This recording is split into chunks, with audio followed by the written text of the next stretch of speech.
السلام علیکم۔ آج کی ہماری کہانی ہے عقل مند بڑھیا۔ بہرام کے ابو تھانے دار تھے۔ ایک دفعہ ان کا تبادلہ شہر سے دور ایک پہاڑی گاؤں میں ہو گیا۔ بہرام بھی اپنے امی ابو کے ساتھ اس گاؤں میں رہنے لگا۔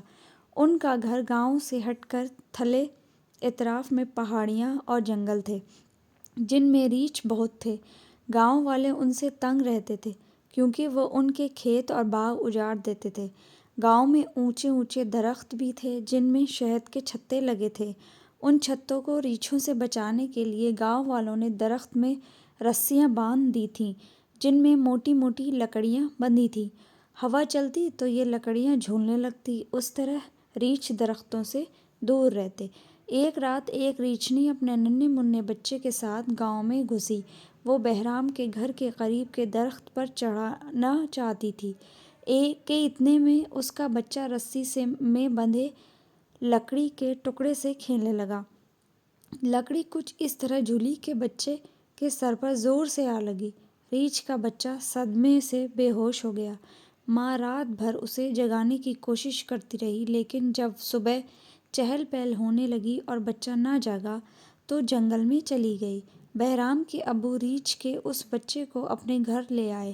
اسے الاؤ کے پاس لٹایا تو آگ کی گرمی پا کر وہ ہوش میں آ گیا۔ بہرام کے ابو اسے جنگل میں چھڑوانا چاہتے تھے لیکن بہرام کی ضد سے وہ مجبور ہو گئے۔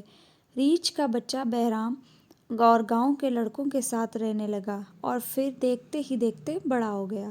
ایک دن یہ ریچھ، جسے سب کالو کہتے تھے، جنگل میں ایسا گیا کہ پھر لوٹ کر نہ آیا۔ بہرام اور گاؤں والوں کے سب بچے بہت آزردہ ہو گئے۔ پھر بہرام کے ابو کا تبادلہ ہو گیا۔ بہرام نے گاؤں کی اس بڑھیا سے جو کالو کے لیے تربوز، خربوزے اور پھل وغیرہ لاتی تھی، کہا کہ اگر کالو کبھی آئے تو وہ اسے ضرور کچھ کھلائے اور اس کا خیال رکھے۔ نئے تھانے دار بھی اسی گھر میں اترے جس میں بہرام کے ابو رہتے تھے۔ ان کا بس ایک ہی ننھا منھا بچہ تھا۔ ایک دن دوپہر کے وقت ایک ریچھ گھر میں گھس آیا۔ تھانے دارنی اسے دیکھ کر ڈر گئیں اور لگیں چیخنے۔ تھانے دار فوراً لٹھ لے کر دوڑے اور انہوں نے ریچھ کی پیٹھ پر خوب ڈنڈے رسید کیے۔ ریچھ وہاں سے بھاگ گیا۔ جاڑوں کے دن تھے۔ تھانے دارنی نے بچے کو دھوپ میں چارپائی پر سلا دیا تھا اور باورچی خانے میں مصروف تھی۔ باہر کا دروازہ کھلا تھا۔ اتنے میں پھر وہی ریچھ اندر آیا اور اس نے چپکے سے بچے کو گود میں اٹھا کر جنگل کا رخ کیا۔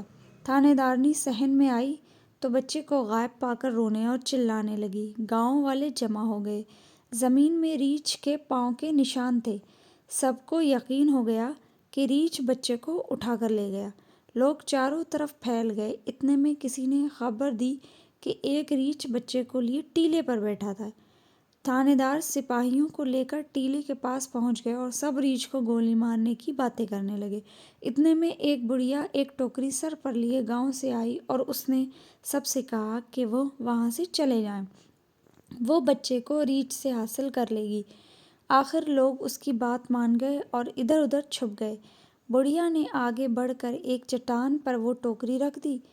ریچھ بچے کو لے کر نیچے آیا، اسے زمین پر لٹایا اور لگا ٹوکری میں رکھے پھل کھانے۔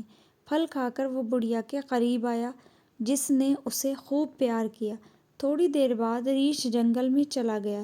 تھانے دار اور گاؤں والے بڑھیا کے پاس آئے اور اس کی گود سے بچے کو اٹھا لیا۔ تھانے دار نے بڑھیا کی عقل مندی کی تعریف کی اور سب اسے جلوس کی شکل میں گاؤں میں لے آئے۔ بڑھیا جب تک زندہ رہی کالو گاؤں میں آتا رہا۔